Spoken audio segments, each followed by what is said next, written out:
혼자 갈 것인가, 함께 갈 것인가? 걷기의 진짜 의미는 무엇일까?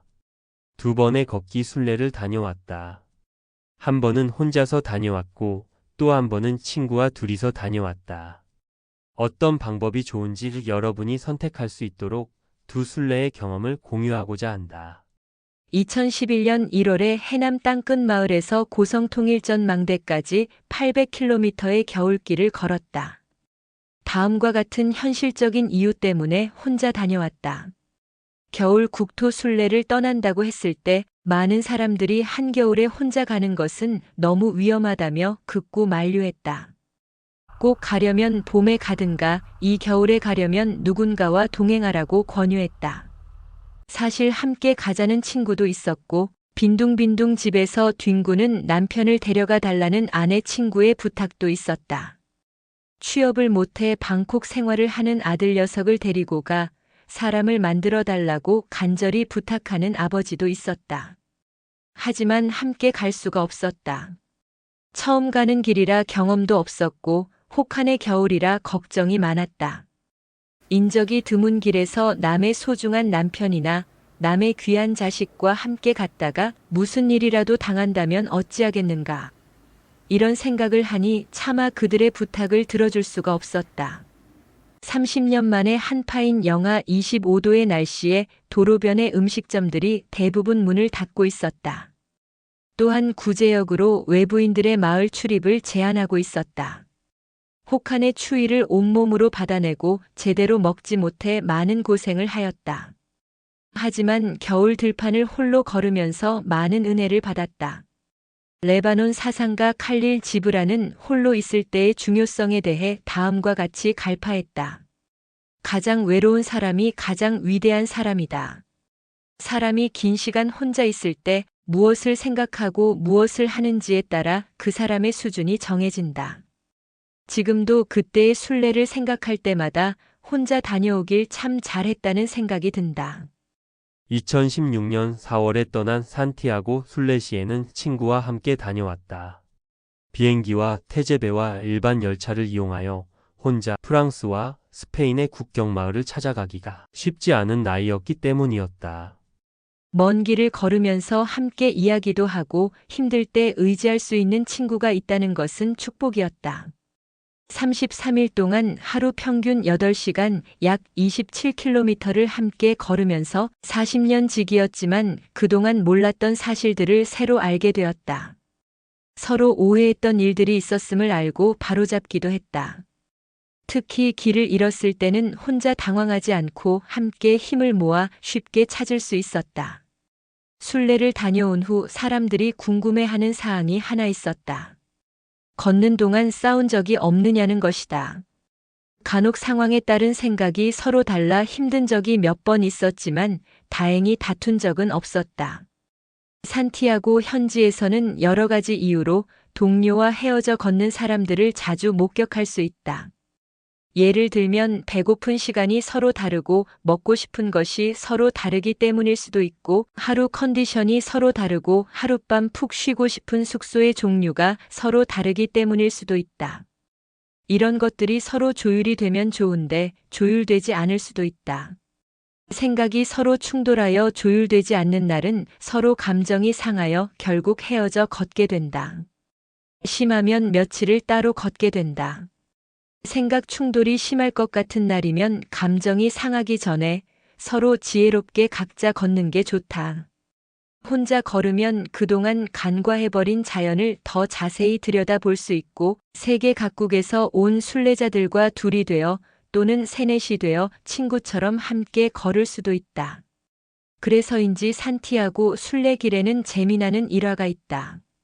친구와 원수가 되어 돌아오고 모르는 사람과 친구가 되어 돌아온다. 산티아고 순례에는 참으로 다양한 조합의 사람들이 온다. 결혼을 앞두고 연인과 함께 온 영국 젊은이도 있었고 비만인 아내의 건강을 위해 온 미국인 남편도 있었다. 나약한 손녀에게 강인함을 심어주기 위해 브라질에서 온 할아버지도 있었고 이태리에서 온 3명의 젊은이들도 있었다.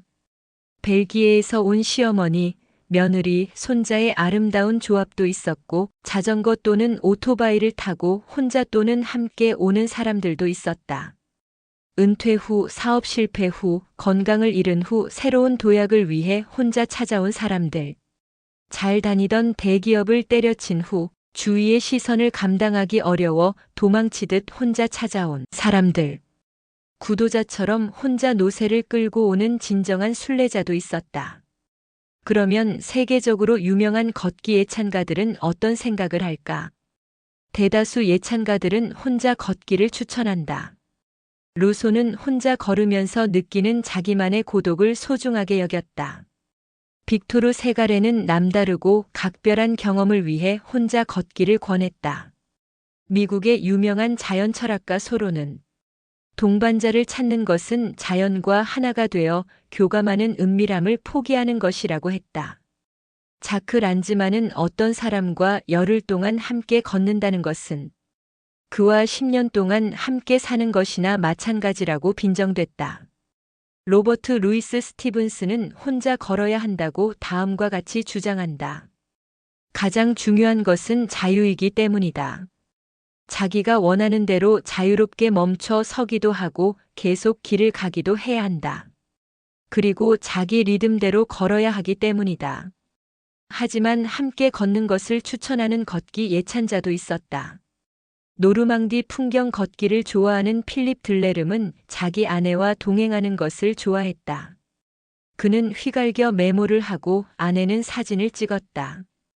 이렇게 부부끼리 교차하는 두 시선을 좋아했다. 퇴퍼는 단체 여행에 있을 수 있는 장점들 중 한 가지인 연대의식을 강조한다. 여럿이 여행할 경우에는 사람들 사이에 활기가 돌고 다양한 대화, 교감, 그리고 특히 공동체 정신이 조성된다는 것이다. 그러면 우리는 혼자 떠나야 할 것인가, 혹은 함께 떠나야 할 것인가를 결정해야 한다. 우선 혼자 배낭여행 또는 자유여행을 해본 경험이 없는 사람들은 함께 가는 것이 좋다.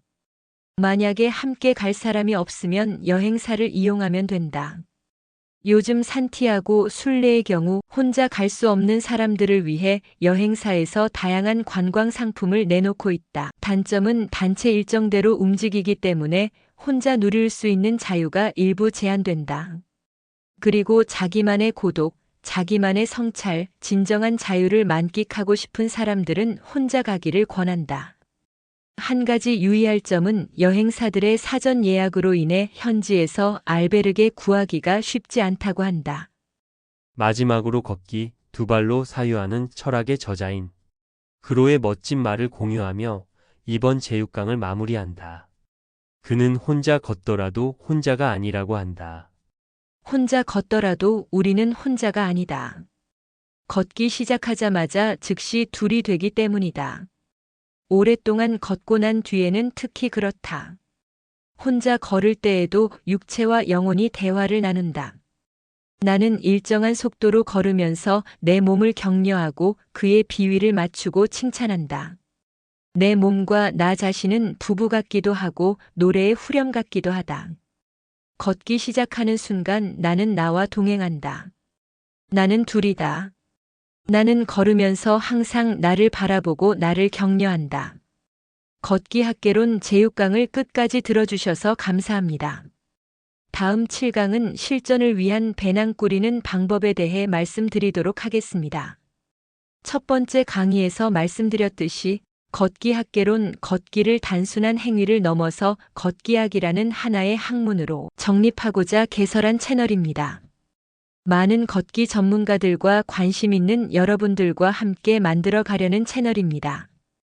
걷기 학개론의 초석을 다지는데 도움이 되는 정보가 있으면 댓글로 남겨주시기 바랍니다. 좋아요와 구독 버튼을 눌러주시면 새로이 시작하는 걷기 학개론 제작에 크게 도움이 됩니다. 오늘도 복된 하루 되시기 바랍니다. 감사합니다.